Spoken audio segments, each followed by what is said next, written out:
할렐루야. 반갑습니다.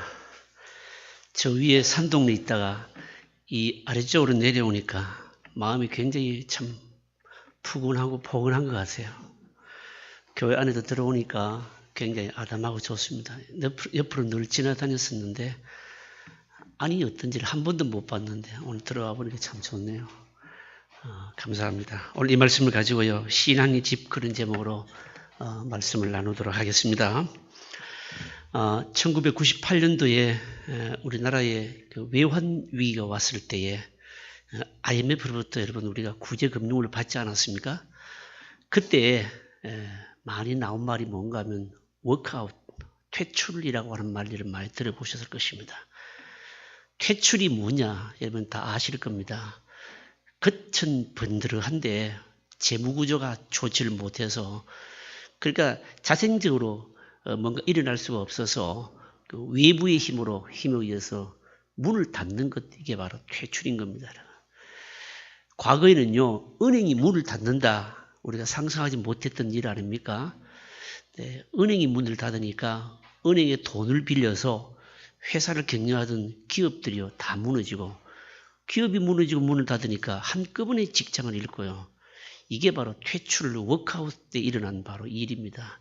참 가슴 아픈 일이죠, 그죠? 근데 왜 이런 워크아웃이 일어나느냐, 퇴출이 일어나는 이유가 뭐냐라고 하는 겁니다. 그건요, 왜 이렇게 일어나게 되는가 하면 그것은 자연적으로 퇴출이 일어나지 않아서 그런 겁니다. 자연적으로 퇴출이 일어나지 않는다. 이것은 그러니까 시장경제의 원리를 따르지 않는다. 이런 뜻이거든요. 시장경제의 원리는 여러분들이 잘 아시는 대로 수요와 공급에 의해서 이제 가격이 결정되고요. 장사하는 사람은 이윤을 남겨야 되고 기업도 마찬가지입니다. 기업도 경영을 해서 돈을 남겨야 되는데 돈을 남기지 못하는 겁니다. 돈을 남기지 못하는 기업은 문을 닫고 이게 자연적으로 이루어져야 되는데 이윤을 남기지 못하면서도 은행에 돈을 끌어다가 그러면서 문어발식으로 확장하는 거죠. 자본은 없으면서 남의 돈을 끌어다가 기업을 하는 것. 이래 되다 보니까 나중에 한꺼번에 다 무너지고 그 결과가 뭔가 하면 세상은 넓고 숨을 곳은 없다. 뭐 이런 거 아닌가요, 여러분? 기억나시는가 이게요? 이게 자연적인 퇴출이 안 일어났어요, 여러분. 그런 겁니다. 자연적으로 퇴출이 안 일어나니까 강제적으로 외부의 압력에서 구조조정이 일어나게 되고 참 여러분 많은 부작용과 아픔을 가지고 된 것이거든요. 제가 여러분들이 경제에 대해서 말씀드리려고 하는 게 아니고 사실은 우리 신앙의 영역에 있어서도 이런 퇴출 같은 일이 있을 수가 있다라고 하는 겁니다. 믿음 생활에 있어서 퇴출이 뭐냐? 나름대로 열심히 믿음 생활하고 신앙 생활을 잘 한다고 했는데 나중에 하나님 앞에 가서 하나님으로부터 인정을 받지를 못하고 말하자면 내어 쫓기는 것이죠. 이게 바로 신앙적인 여러분 퇴출인 겁니다. 여러분. 이걸 우리가 언제나 여러분 조심해야 되는 겁니다. 어느 교회가 그랬느냐? 고린도 교회가 여러분 그랬다는 겁니다. 고린도 교회는 사실은 은사도 많고 지식도 많고 열심도 있고요. 대단히 겉으로 볼 때는 여러 가지 자랑할 것이 많은 교회였습니다. 그런데 이 고린도 교회는 어떻게 보면 오늘 현대교회, 도시교회의 참 여러분 모형입니다. 오늘 도시교회의 특징이 뭡니까? 도시교회 특징은요, 수직적인 부흥이 지금 잘 안 일어나고 있거든요. 수직적인 부흥, 뭐 수평적인 부흥 이런 말 여러분 들어보셨죠? 그러니까 교회는 믿지 아니하는 자들을 불러다가 하나님의 백성을 만드는 일이 있어야 되는데 이게 잘 일어나지 않는 겁니다. 교인들이 조금 늘어나는 교회도 보면요, 가보면 불신자들을 불러다가 전도해서 하나님의 백성이 되는 것이 아니고요, 조금 더 편하게 믿으려고 그러면서 여러 가지 조건이나 환경이 갖추어져 있는 교회로 자꾸만 이동해 가지 않습니까? 이런 걸 부흥이라 말하는데 실제로는 이런 부흥이 아니고요, 다 좀 더 편하게 믿으려고 옮겨가는 거죠, 여러분요.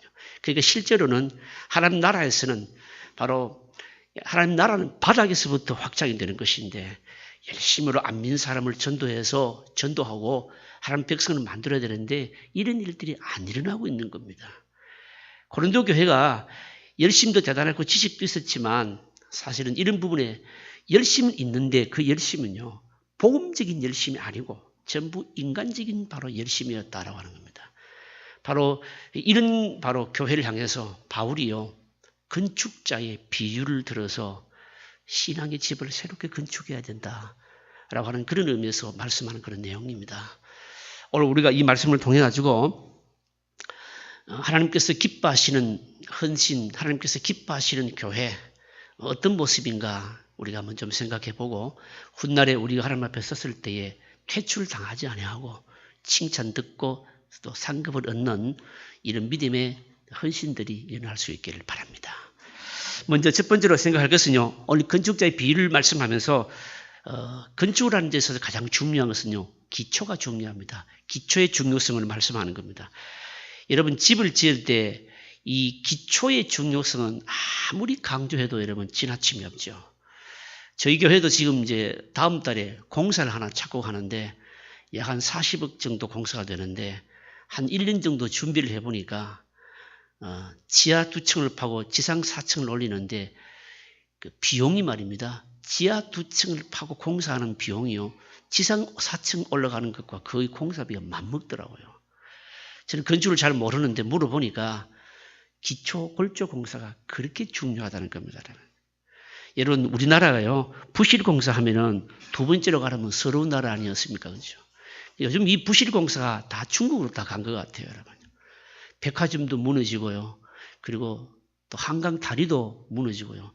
성수대교가 무너질 때 제가 그 성수대교 북단에 있는 교회에 있었습니다. 성수대교 무너질 때 그때 제가 심호하던 사역했던 그 교회 여고생도 학교에 등교하다가 죽었습니다. 너무너무 비참한 모습도 제가 경험을 했습니다. 기초가 중요하다. 제가 저 위에 있을 때 어떤 교회를 건축하는데, 철길 옆에 교회를 건축하는데 지질조사를 다 했습니다. 엉터리 한 거죠. 근데 교회를 건축하려고 땅을 파니까 지질공사를 엉터리를 했는데 화강암이 나왔습니다. 근데 이 폭파 공법으로 그걸 깨지를 못하니까요, 철길이 있어서 화학요법으로 그 화강암을 파내는데 1년 6개월이나 걸리더라고요. 그만큼 이 기초공사하는데 어렵고, 그리고 그 돌을 다 파내고 나니까 위로 건물이 올라가는 데는 금방 올라가더라고요. 그걸 보면서 기초공사가 참 이렇게 중요하구나 제가 새롭게 깨달았습니다. 여러분, 신앙의 영역에 있어서도 역시 마찬가지입니다. 여러분요. 기초의 특징이 뭘까요? 기초는 눈에 보이지 않는다고 하는 겁니다. 눈에 보이지 않으니까 소홀히 할 가능성이 있는 거죠. 그리고 눈에 보이는 것은 눈에 겉으로 올라간 건축물이 눈에 보이지 기초는 안 보이는데, 그런데 만약에 눈에 보이지 않는다고 이 기초를 소홀히 하게 되면 결국 나중에 건물 전체가 무너지는 아주 낭패를 당하게 되는 겁니다. 신앙도 여러분 마찬가지라는 거 아닙니까, 여러분? 우리가 이 신앙의 기본적인 기초를 튼튼히 하지 않으면요, 평소에는 모릅니다만 반드시 어떤 문제가 오게 되면, 예를 들어서 환란이 오거나 고난이 오거나 힘든 일이 오게 되면요, 그때요 한번 왕창 무너지게 되어 있는 겁니다.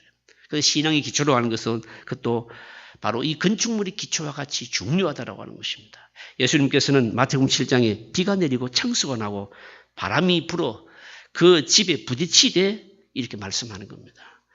믿음으로 살지만 살다 보면 비가 오고 창수가 나고 바람에 부딪히는 이런 일들이 있게 되거든요. 그때 믿음의 기초를 든든히 하지 않는 사람은 다 무너지게 되어 있는 것입니다. 신앙에 있어서 신앙의 집을 짓는 데 있어서 기초 골조 공사가 너무너무 중요하다. 신앙의 기초 골조 공사가 중요하다라고 하는 것입니다. 기초에 많은 시간 들이고 공을 들이고 돈을 들이고 기초를 튼튼히 해놓으면요, 나중에 집을 새로 짓는 데도 쉽고 집을 얼마든지 크게 지을 수도 여러분 있는 것입니다. 그러면 이 신앙의 기초가 뭐냐라고 하는 것입니다. 여러분 성경 한번 읽어보실까요? 오늘 11절 말씀 같이 한번 읽겠습니다. 같이 봅니다. 이 닦아둔 것 외에 능히 다른 틀을 닦아둘 자 없으니 이 틀은 곧 예수 그리스도라. 터가 기초가 뭐라고요? 예수 그리스도. 예수 그리스도라고 하는 이 바로 터 위에 우리 믿음을 건설해야 된다라고 하는 것입니다. 강조하는 게 뭔가 하면 충성, 헌신, 몸을 불사르게 내어줄지라도 예수님 위에 세워지지 아니하는 것은 결국은 다 나중에 무너진다는 것입니다. 이 말씀은 고린도 교회와 관련해서는요, 굉장히 의미 있는 말씀입니다. 고린도 교회는 하나님 중심, 예수님 중심보다는 사람 중심의 교회였거든요. 그래서 사람 지도자를 중심으로 해서 많은 분파가 생기고 싸우고 그러지 않았습니까? 아볼로파, 게바파, 바울파, 나는 오리지널이야, 그리스도파 뭐 이러면서 사람 중심으로 이렇게 바로 믿음을 형성했던 것이 바로 고린도 교회인 겁니다. 여러분요. 바로 그러나 오늘 바울이 말한 것은 이런 사람들이 아니고 믿음의 가장 기초는 바로 그리스도여야 한다는 것입니다. 그렇다면 예수 그리스도를 믿음의 신앙의 기초로 신앙의 집토로 삼는다. 이게 도대체 무슨 뜻이겠느냐라고 하는 것입니다. 예수 그리스도를 인격적으로 만나면서 분명히 바로 거듭난 체험이 있어야 된다. 바로 이것을 의미하는 것입니다.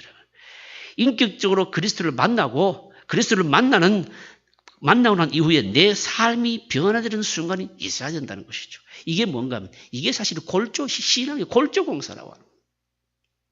교회에서 헌신한다, 충성한다 이렇게 말하지만 사실은 많은 사람들이 믿음을 보면요. 일 중심으로 믿음을 형성한 사람들이 대단히 많습니다. 현대교회에요. 일 중심으로 믿음을 가진 사람들은요. 언제나 나중에는 반드시 문제를 여러분 가져오게 되어 있습니다. 여러분. 왜 그런가 하면요. 항상 주인이 자기거든요. 그래서 일 중심으로 예수 그리스도를 인격적으로 만나는 거듭남을 기초로 한 체험한 사람이 헌신하고 충성하지 아니하게 되면요. 나중에 보면요. 결국은 뭡니까? 자기 이름 내고 결국은 바로 문제를 많이 내거든요. 그래서 사실 충성 헌신이라고 하는 것도 사실 하나님 나라 일은요. 주님을 인격적으로 만나는 이런 기본적인 변화가 꼭 있어야 된다고 하는 겁니다. 오늘 여기 예배드리는 저와 여러분들이요. 바로 우리가 하나님 나라를 위해서 헌신하고 충성하는데 바로 내 믿음에 이런 예수 그리스도를 인격적으로 만나는 이런 기초가 잘 되어 있는가라고 하는 것을 한번 여러분 점검해 보시기를 바랍니다. 두 번째로 생각할 것은요. 집을 지으려고 그러면 기초가 중요하고 그 다음에는 바울이 또 강조하는 게 뭔가 하면 재료의 중요성입니다. 한번 보실까요? 12절 말씀 한번 같이 읽겠습니다. 같이 봅니다. 만일 누구든지 금이나 은이나 보석이나 나무나 풀이나 지퍼로 이 터 위에 세우면 여기 보시면요. 재료가 많죠. 그죠? 여러 가지를 말씀하는 것 같은데 실제로는 재료는 두 가지입니다. 여러분. 보시면 금, 은, 보석, 나무, 풀, 집 무슨 차이일까요? 금이나 은이나 보석은요. 이것은 뭡니까? 가치가 있을 뿐만 아니라 뒤에 오늘 여기 바울이 보시면요. 평가를 하는 데서 불로 말씀하잖아요. 그러니까 불에 타지 아니하는 재료를 말하는 겁니다. 이거는 굳이 신앙의 재료를 말한다면 뭘 말하는 거면 말씀을 말하는 겁니다. 타지 않는 거죠, 여러분. 그 다음에 또 다른 하나는 나무나 풀이나 지피죠, 그죠? 이것의 특징이 뭔가 하면 일시적이고 불에 타버리는 겁니다. 이건 신앙의 재료로 말하자면 말씀 이외의 것을 말하는 겁니다. 그러니까 실제로 우리가 믿음 생활을 하면서 믿음의 내용이나 신앙의 집을 건축해 가면서 신앙의 재료를 도대체 뭘 가지고 하고 있느냐라고 하는 겁니다. 여러분, 건축, 자재, 박람회나 이런 데 한번 가보면요.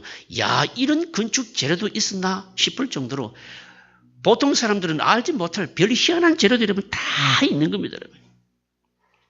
근데 아무리 재료가 많다 할지라도 신앙의 집을 짓는 데는 재료는 두 가지입니다. 말씀과 말씀 이외의 것입니다. 여러분. 말씀은 여러분, 말씀으로 재료를 해서 신앙을 세운 사람은 이거는 영원하죠. 타지 않는 것이죠, 여러분요.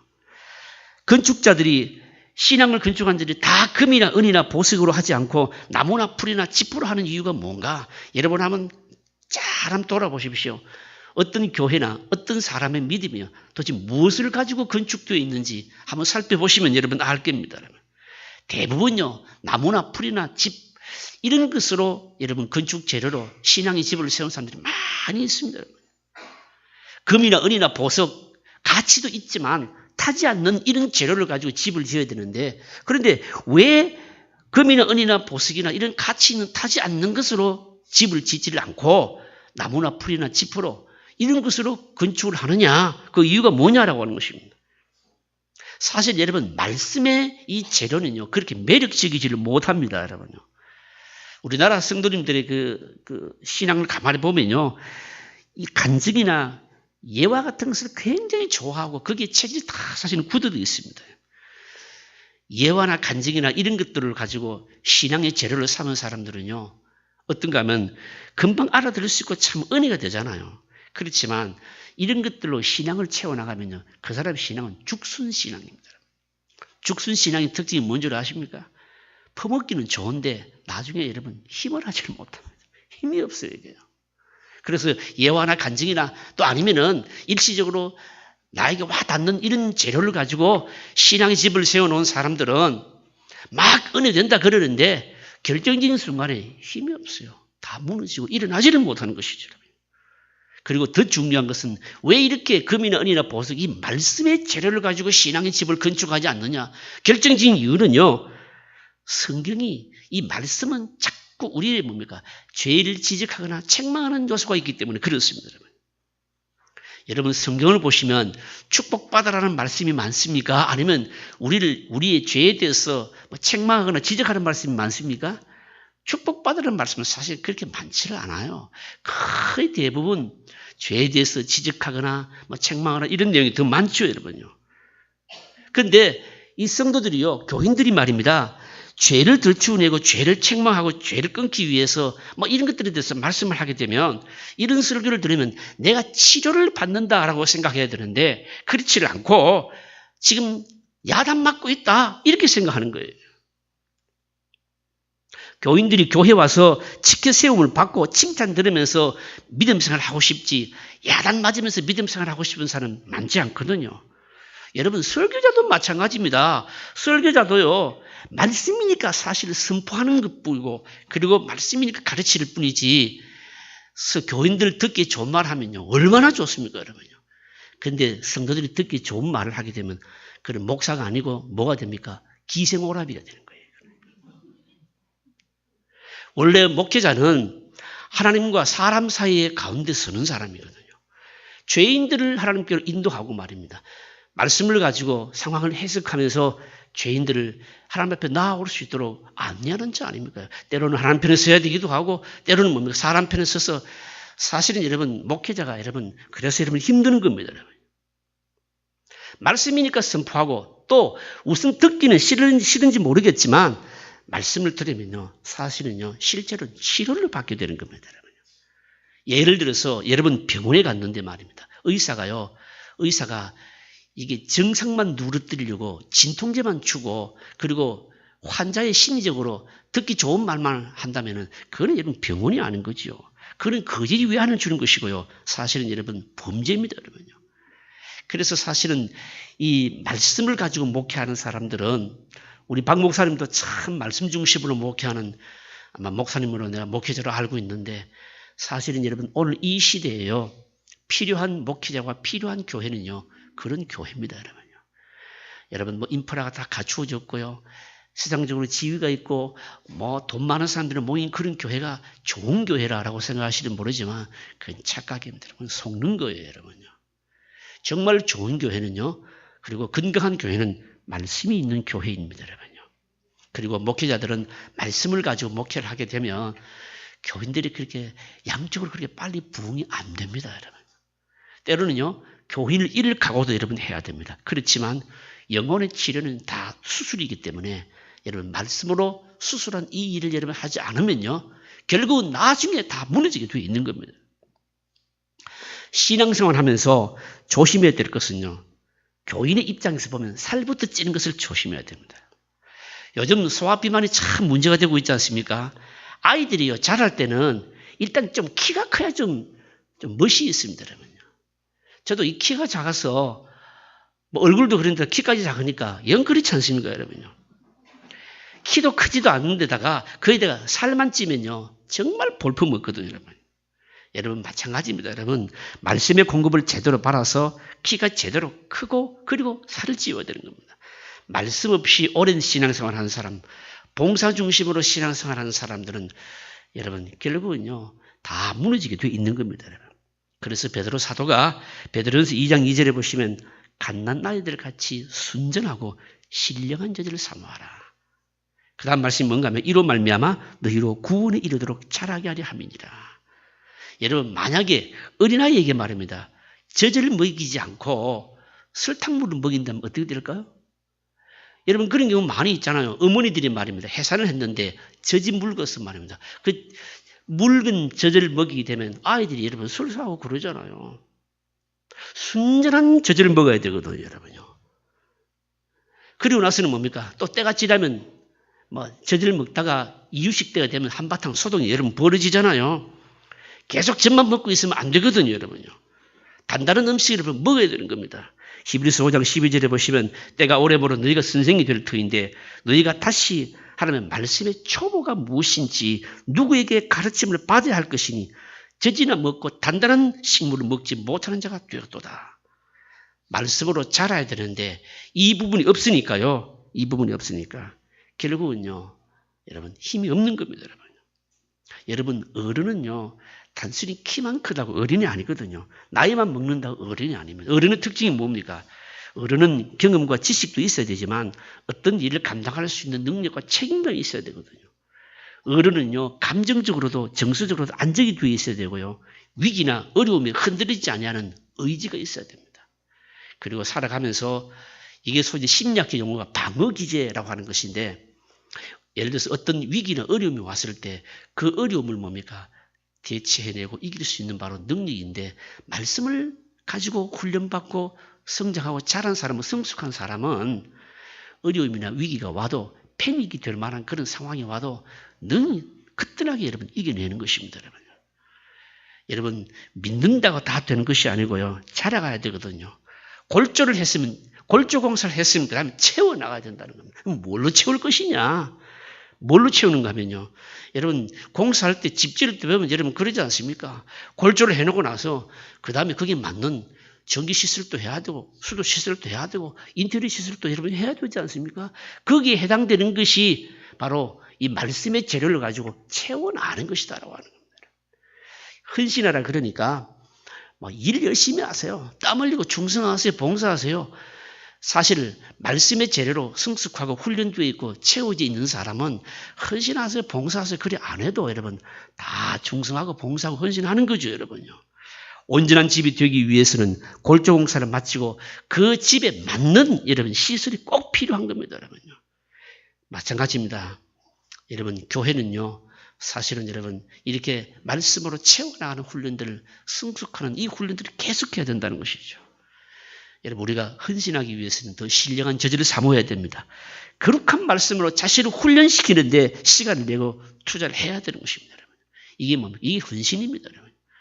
일 열심히 하는 것 이것만이 헌신이 아니라 일 열심히 할 수 있는 말씀의 재료로 훈련받고 성숙되어 있는 사람은 아무리 충성하고 헌신해도 고갈되는 법이 없습니다. 왜 그런가 하면 내 힘으로 하지 않거든요. 여러분. 여러분 그래서 진정한 헌신을 위해서는요. 신앙의 집을 뭡니까? 기초공사를 예수 그리스도를 믿는 인격적으로 주님을 만나는 것 이 체험 위에 말씀으로 차근차근 채워나가는 것이 꼭 필요하다는 겁니다. 우리 하늘의 성도님들, 오늘 헌신 예배를 드리는 분들 여러분 이런 말씀의 재료를 가지고 훈련 받으시고 성숙하시기를 바랍니다. 세 번째로 마지막으로 생각할 것은요. 오늘 여기 보시면 이제 신앙의 집을 짓는데 결과를 예상하면서 짓는다 라고 하는 것입니다. 오늘 읽지는 않았지만 10절까지만 읽었는데요. 읽었습니다. 13절부터 우리 15절까지 다시 한번 읽어보실까요? 13절부터 15절까지 같이 읽습니다. 각 사람의 공적이 나타날 터인데 그날이 공적을 밝히리니 이는 불로 나타내고 그 불이 각 사람의 공적이 어떠한 것을 시험할 것입니다. 만일 누구든지 그 위에 세운 공적이 그대로 있으면 상을 받고 누구든지 그 공적이 불타면 해를 받으리니 그러나 자신은 구원을 받되 불 가운데서 받은 것 같으리라. 여러분 공사하는 사람이요. 공사하는 사람이 그냥 무턱대고 공사만 하지 않습니다. 뭘 염두에 둬야 됩니까? 이 공사를 다 끝내고 나서 준공검사를 받을 것을 염두에 둬야 됩니다. 그래서 말입니다. 준공검사가 이 설계대로 건축이 되질 않아서 준공검사를 받지를 못해서 재산권 행사도 못하고 도리어 벌금만 내는 사람들 많이 있거든요, 여러분. 그래서 여러분 큰 공사를 할 때는 반드시 뭘 둡니까? 감리를 두잖아요. 그래서 설계대로 지금 진행되고 있는가? 공사하는 사람은 그냥 무턱대고 집을 짓는 것이 아니라 준공받을 것을 염두에 두면서 집을 짓습니다. 우리 신앙의 집도 마찬가지라고요. 그냥 무턱대고 그냥 신앙생활만 하는 것이 아니라 이 내 신앙에 대해서 나중에 판단받을 때가 온다는 것을 염두에 두고 믿음 생활을 해야 된다는 것이죠. 판단받을 때는 언제입니까? 주님의 심판대 앞이고요. 그리고 판단하시는 분은 누구이십니까? 예수님이십니다. 그런데 오늘 본문을 보시면요. 나중에 판단을 하시는데 심판하시는데 뭘로 한다고 말씀합니까? 불로. 이 말씀 명심해야 됩니다. 불로 심판한다. 왜 불이냐? 앞에서 재료와 관련해서 금이나 은이나 보석은요. 가치도 있지만 타지 않고 남아있을 것이고요. 반면에 뭡니까? 나무나 지피나 이런 것들은 어떻습니까? 타버리고 없어지는 것을 말하는 겁니다. 그래서 보시면 공적이 있으면 상을 받고 그렇지 못하면 뭘 받는다고요? 해를 받을 것이다. 해를 받는다는 말은 정확하게 번역하면 상을 잃는다는 뜻입니다. 무슨 말씀인가 하면 우리가 믿음 생활하면서도 테스트 받을 날이 반드시 온다는 겁니다. 학생이요. 시험을 앞두고 열심히 공부를 했으면 시험 치는 것이 어떨까요? 안 두렵지요. 물론 공부하는 게 힘들긴 하지만 열심히 공부한 학생은 성적에 대한 기대가 있을 것입니다. 그런데 공부를 안 한 학생은 시험을 앞두고 있으면요. 이거는 두려움입니다. 기대감이 아닙니다. 여러분요. 여러분 우리가 이 땅에서 천년만년 그렇게 신앙생활 하는 건 아니거든요. 나중에 옳다 인정함을 받을 수 있는 뭡니까? 판단받을 때가 있다는 것을 알고 우리가 믿음 생활을 해야 된다는 겁니다. 어느 목수가 집을 짓는데 수년 동안 열심히 일했는데 고용주가요. 봉급을 잘 안 준 겁니다. 시원찮게 준 겁니다. 그러니까 일할 맛이 별로 안 났겠죠. 그런데 어느 날 이 고용주가요. 땅을 하나 보여주더니 그곳에 이 사장이 살 집이라고 하면서 멋진 집을 지으라는 겁니다. 그런데 집을 짓는데 최고의 좋은 재료를 가지고 와서 지으라는 겁니다. 목수와 속이 참 많이 상한 겁니다. 자기 집을 지으라면서 봉급도 시원찮게 주지도 않고 그러면서 자기 집을 최상의 최고의 재료를 가지고 지으라 그러니까 속이 상한 거죠. 그래서 그냥 대충 한 겁니다. 재료도 그냥 2등급으로 쓰고 또 뭡니까? 안 보이는 부분을 슬쩍슬쩍 감추기도 하고 그래서 이제 집을 다 지었습니다. 집을 다 짓고 준공을 한 겁니다. 그리고 나서는 사장이 이 목수를 부르더니요. 열쇠를 하나 건네주면서 자네가 살 집이네.